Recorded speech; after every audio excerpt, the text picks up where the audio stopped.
Around the year 1770, something happened in Britain that had never happened anywhere on Earth, at any time in the whole of human history. Ordinary people started getting richer, and they did not stop. For thousands of years before that moment, the story of human wealth was a flat line. An English farm labourer in 1700 lived on roughly what a Roman farm labourer had lived on 17 centuries earlier.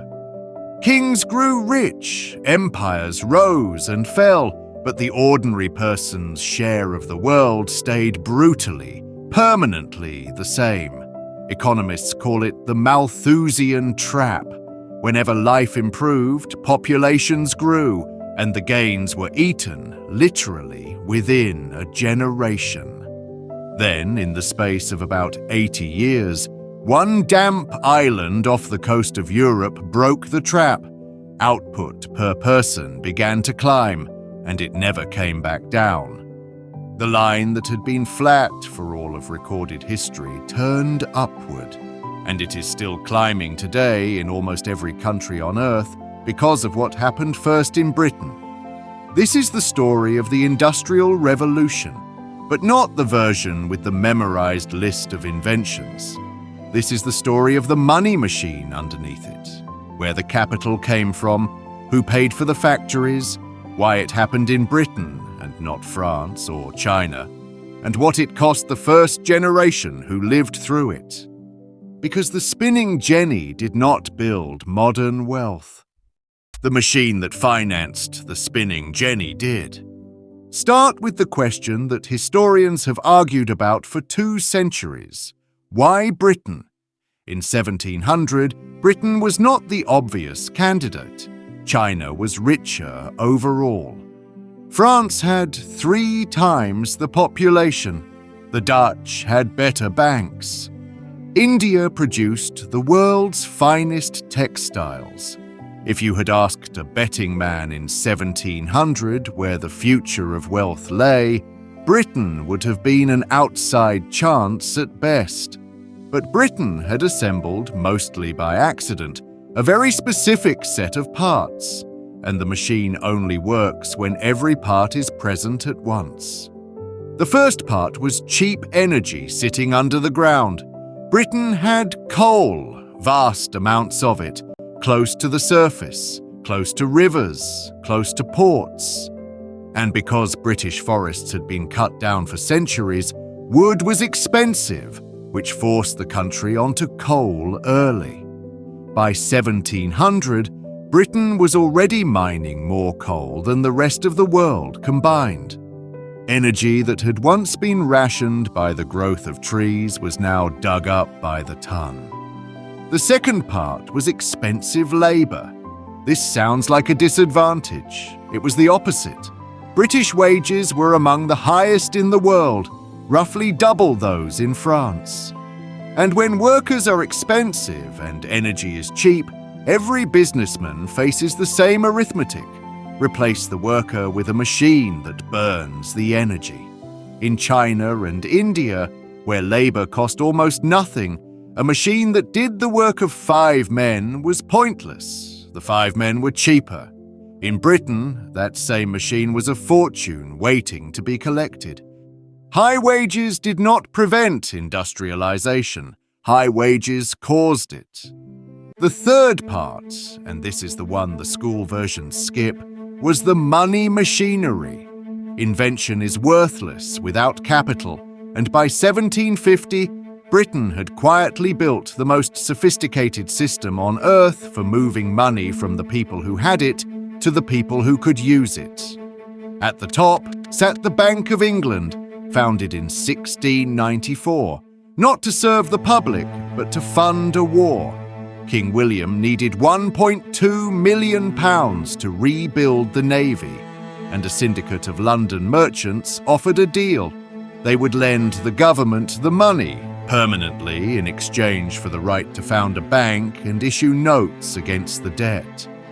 The subscription books opened in June 1694, and the full 1.2 million was pledged in just 12 days, merchants queuing to lend to a state that, a generation earlier, no sane lender would have trusted with a shilling.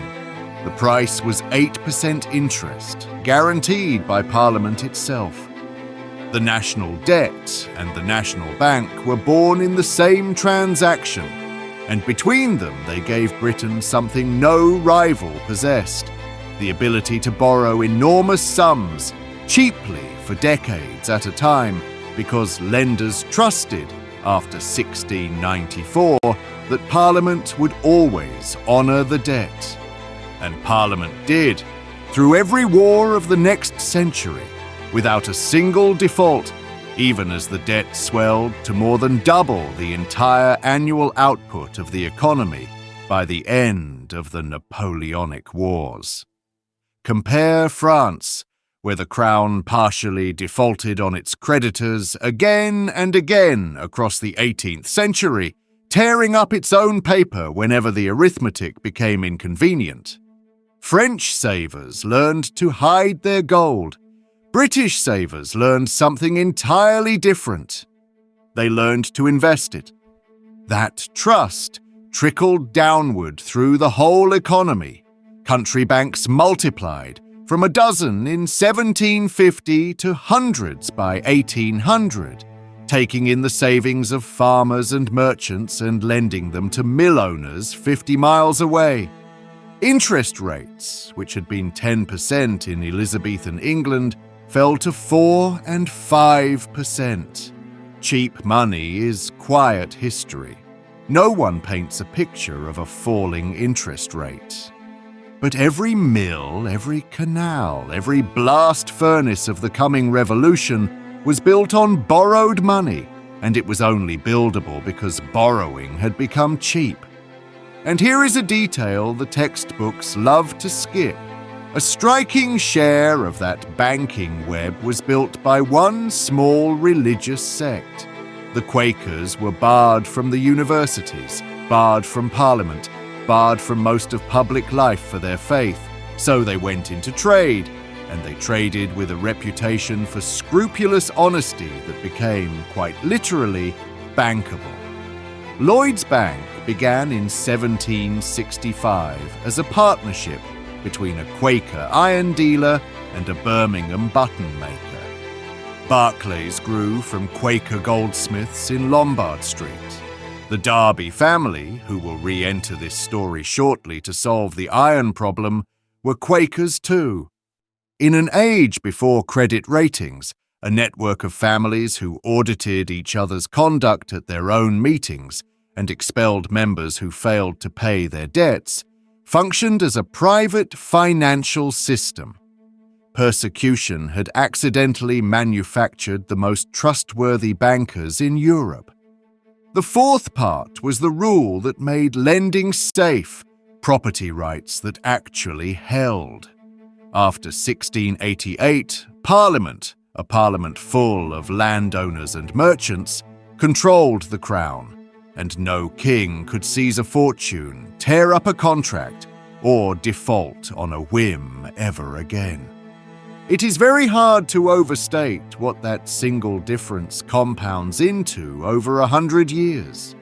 And this, finally, answers the China question the historians argue about. China had invented blast furnaces, paper money, and canal locks centuries before Europe. It had coal in vast quantities. But the coal lay far to the north, hundreds of miles from the workshops and cities of the Yangtze Delta, where labor was so cheap that no machine could outcompete human hands. And a merchant who grew conspicuously rich under the empire had no parliament standing between his fortune and the state. Every part of the machine existed somewhere in China. They were never in the same place, at the same time, under the same law. So there is the machine: cheap energy, expensive workers, cheap capital, safe property. Now add the spark. But understand first how fragile it all was, because in 1772, the machine nearly died in its crib.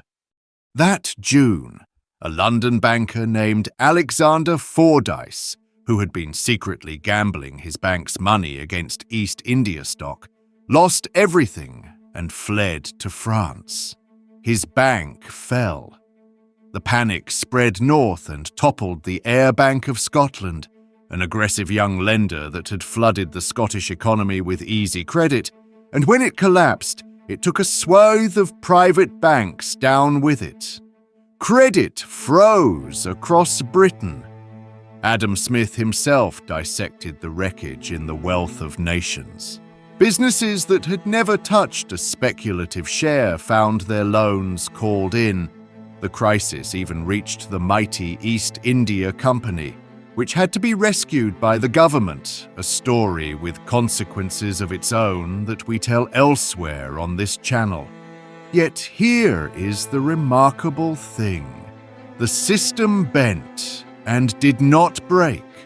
The Bank of England held. Lending resumed. The lesson Britain learned in 1772, that a central bank must stand behind the system in a panic, would be relearned expensively in every crisis since, and the money machine, tested to destruction within a year of Arkwright's first mill opening, survived to finance everything that followed. The inventions came where the money said they should.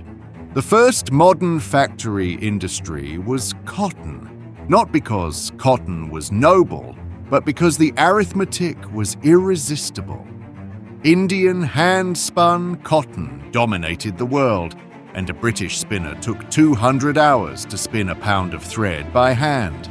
Then, between 1764 and 1779, 3 machines, the spinning jenny, the water frame, and the mule, cut those 200 hours to 3. Not an improvement of a few percent, a collapse in the cost of thread of nearly 100 to 1. Richard Arkwright, a barber and wig maker with an unmatched instinct for other people's ideas, understood what that meant. Thread was no longer a craft. It was a manufacturing process, and a process could be housed, powered, and scaled.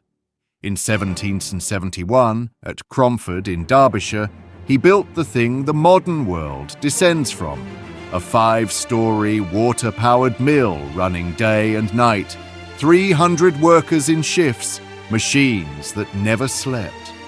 And note who paid for it. Arkwright was a tradesman with an idea, not a rich man. The capital came from Jedediah Strutt and Samuel Need, hosiery merchants who had made their money in an earlier textile trade, old profits financing the new machine, exactly as the system was built to do.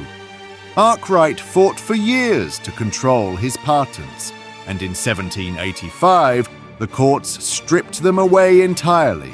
His specifications were ruled too vague, his originality too borrowed. It did not matter. By then, he owned the mills themselves, the working model everyone else had to copy. He was knighted in 1786, and when he died in 1792, he was worth around £500,000, one of the richest commoners in English history.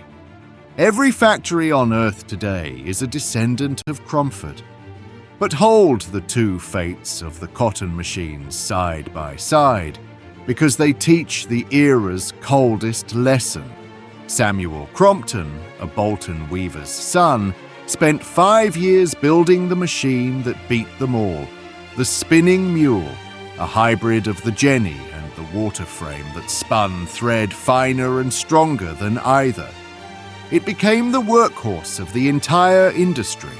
Within a generation, there were millions of mule spindles turning in British mills. And Crompton got almost none of it. He was too poor to afford a patent, so he gave the design up to the local manufacturers in exchange for a subscription that came to about £67, while Arkwright, who invented less and financed more, died worth £500,000. Crompton petitioned Parliament in 1812 and was granted £5,000 for the machine that had transformed the national economy. He died in Boulton in 1827, in modest rooms, while the mills built on his mule thundered on every horizon. The Industrial Revolution did not pay inventors. It paid owners. Britain understood precisely what it possessed. Exporting textile machinery was banned. So was something stranger, exporting the men who understood it. Skilled textile workers were legally forbidden to emigrate because the machine's secrets lived in their heads, which brings us to one of the most consequential thefts in economic history. A young Derbyshire mill supervisor named Samuel Slater had worked for Strutt himself and knew the Arkwright system from the inside, every gear, every ratio committed to memory. In 1789, aged 21, he dressed as a farm labourer, told no one but his mother, and boarded a ship to New York. There was a bounty waiting. American states were openly advertising rewards for exactly this knowledge. In Rhode Island, backed by the Quaker merchant Moses Brown, the Quakers again on both sides of the Atlantic, Slater rebuilt the Arkwright machinery from memory, and in 1793, the first successful water-powered cotton mill in America began turning at Pawtucket. In Britain, they would call him Slater the Traitor. In America, Andrew Jackson called him the father of the American Industrial Revolution. One man's memory walking up a gangplank carried the machine out of Britain and proved a truth that every industrial power since has learned the hard way. You cannot ban an idea from emigrating. But a watermill must sit beside a river. The machine that cut industry loose from geography was the steam engine, and the steam engine's story is really a finance story. James Watt spent a decade perfecting his separate condenser and nearly starved doing it. Invention paid nothing until it worked. What saved him was a partner, Matthew Boulton, a Birmingham manufacturer with capital, connections, and appetite. Boulton bought out Watt's debts, funded the development, and even engineered the business model. For years, Boulton and Watt gave the engines away almost at cost and took instead a third of the coal savings the engine produced. A subscription model 2 centuries before software. The deep Cornish tin mines, drowning in water and desperate for pumping power, became their proving ground, and their royalty ledgers, calculated engine by engine against the coal each one saved, are some of the first performance-priced contracts in industrial history. Boulton himself put it best. Showing a visitor around the Soho works in 1776, he said, "I sell here, sir, what all the world desires to have, power." James Boswell wrote the line down, which is why we still have it. It remains the most accurate one-sentence description of the industrial economy ever spoken. Now watch the machine feed itself, because this is the heart of it. Coal fed the engines pumped the mines, which produced more coal, cheaper. Cheap coal made cheap iron.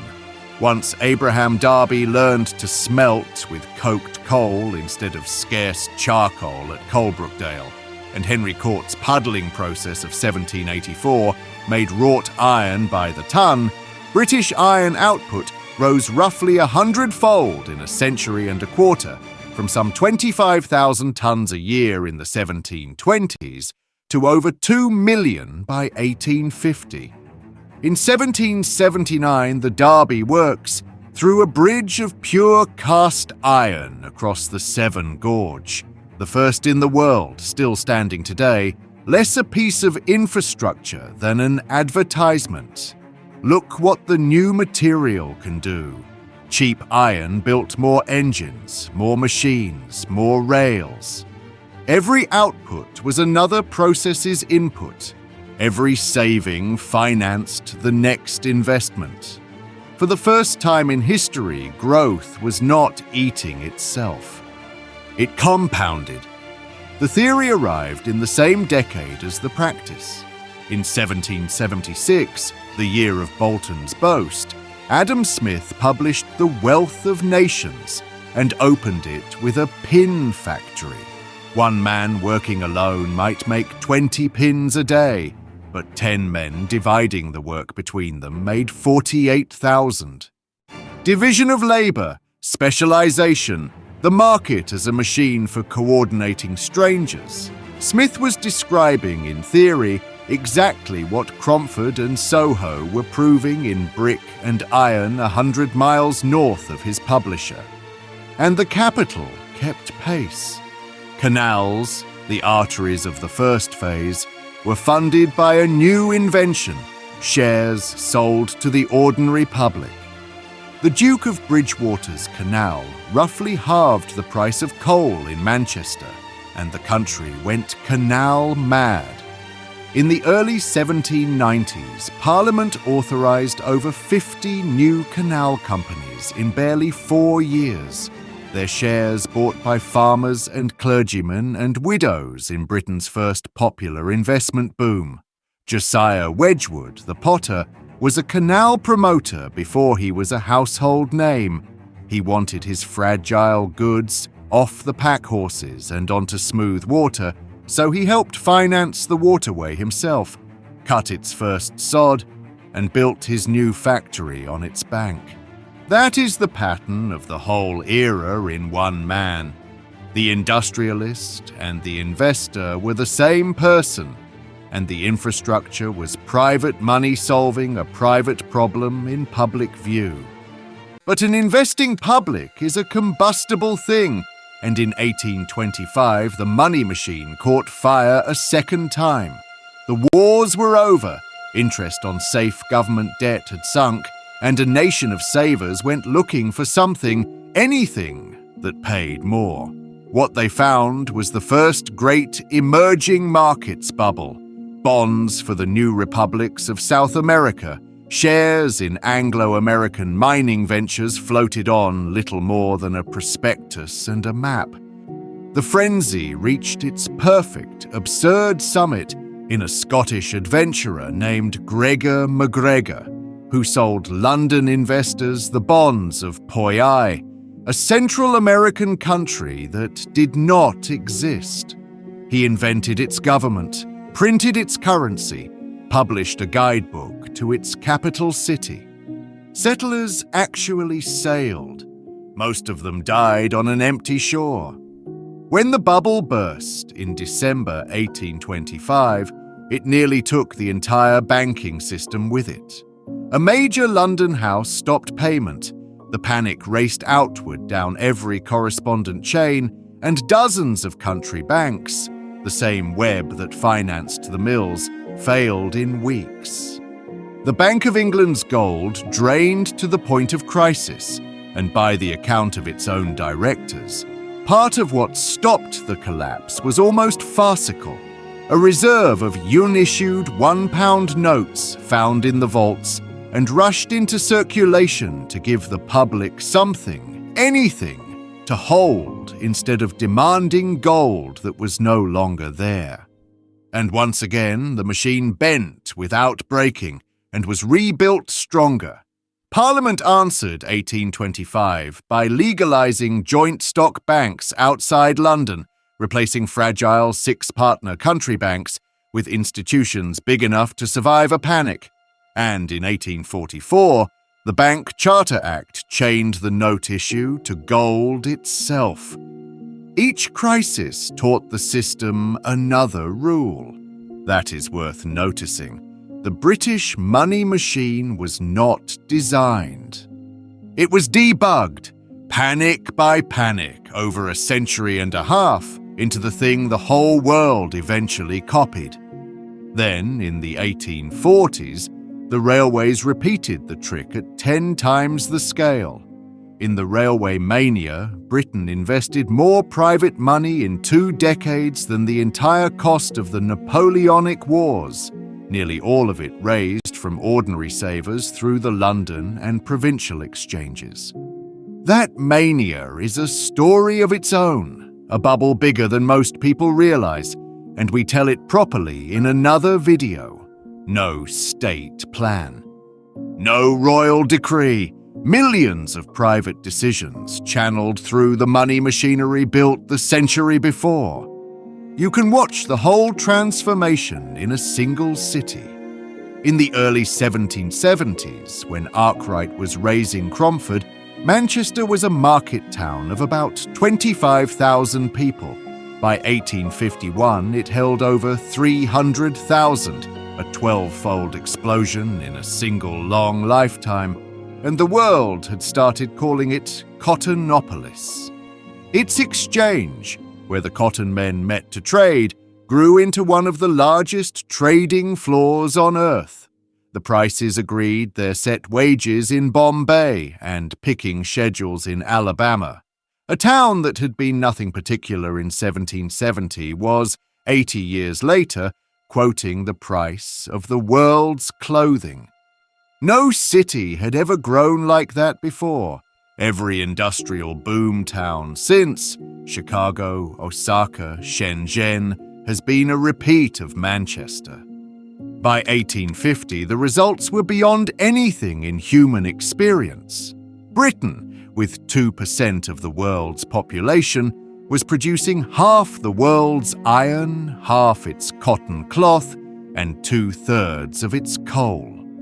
It became the first country in history where more people lived in towns than in the countryside. In 1851, the Great Exhibition put the machine itself on display under a palace of glass and iron in Hyde Park, and 6 million visitors, equivalent to 1/3 of the population of England and Wales, filed through to look at it. London was the planet's banker, sterling was its currency, and the flat line of human income had bent decisively upward. That is the story they engraved on the medals. Now for the part, they did not. The bill for the first 2 generations was brutal, and honesty requires it. The machine's first owners captured its gains. Its first workers paid its costs. Real wages for ordinary workers barely moved between 1780 and 1830. 50 years of revolution with almost nothing to show in the pay packet. Economists call it Engels' pause, after the man who documented Manchester's misery. Children worked 12-hour shifts in the mills. The youngest recorded were 5 and 6 years old, crawling under moving machinery because their hands were small. And when the government finally sent a commissioner to measure what the industrial city was doing to the people inside it, the numbers were almost beyond belief. Edwin Chadwick's sanitary report of 1842 found the average age of death for a labourer's family in Manchester was 17. 17! Dragged down by the infants the city killed. In rural Rutland, the same class of family averaged 38. The cities that made Britain rich were, for their first inhabitants, machines for dying young. The workers did not accept it quietly. From 1811, gangs of skilled weavers calling themselves Luddites, followers of a mythical General Ludd, smashed the frames that were destroying their trade, and the state's response tells you exactly what it feared. Parliament made machine breaking a hanging offence in 1812, and at the peak, the government had more troops deployed against the Luddites in England than Wellington had taken to fight Napoleon in the Peninsula. In January 1813, 14 men went to the gallows at York in a single set of trials. 7 years later, at St. Peter's Field in Manchester, cavalry charged a peaceful crowd of some 60,000 gathered to demand the vote, The dead numbered around 15, the injured in the hundreds, and the massacre was bitterly christened Peterloo. Waterloo turned on its own people. The machine had been built on cheap capital and safe property. Its workers had neither. And then, slowly, unevenly but unmistakably, the pause ended. The Factory Act of 1833 banned the youngest children from the textile mills and, crucially, created paid inspectors to enforce it, the first time the state hired professionals to police the machine. The Mines Act of 1842 took women and young children out of the pits. The 10 Hours Act of 1847 capped the working day, and from the 1840s, real wages began to climb, and this time they did not stop. By 1900, the ordinary British worker earned double what his grandfather had. By 1950, double again. The gains that had pooled at the top for 2 generations spread outward, pushed by unions, by the vote, by the factory acts, but pulled, fundamentally, by the machine itself, productivity so high that even labour's share of it transformed ordinary life. The trap that had held every human society for 10,000 years was broken, first for Britain, then, as the machine was copied, for the world. So, what does the Industrial Revolution teach? The real version, the machinery version. That inventions follow incentives. Britain industrialized not because it was cleverer, but because it was the one place where wages, energy, and capital made machines profitable. That growth is a system, not an event. Energy, labor, capital, and law all present at once. Any single part missing and the machine never starts. That finance is the invisible half of every industrial story. The mills were built on country bank credit and the railways on widows' savings, and no textbook list of inventions works without them. That knowledge escapes. Slater's memory beat Britain's export bans, as it always does. And that the machine pays its builders before it pays its workers, 50 years before in Britain's case, which is worth remembering every time a new machine arrives promising to make everyone rich. Because a new machine has arrived, in our own lifetime. It runs on chips instead of coal. And the same questions apply. Who owns it? Who finances it? And how long is the pause before everyone else gets paid? Britain answered those questions first, in smoke and iron, 250 years ago. The world is still living in its answer.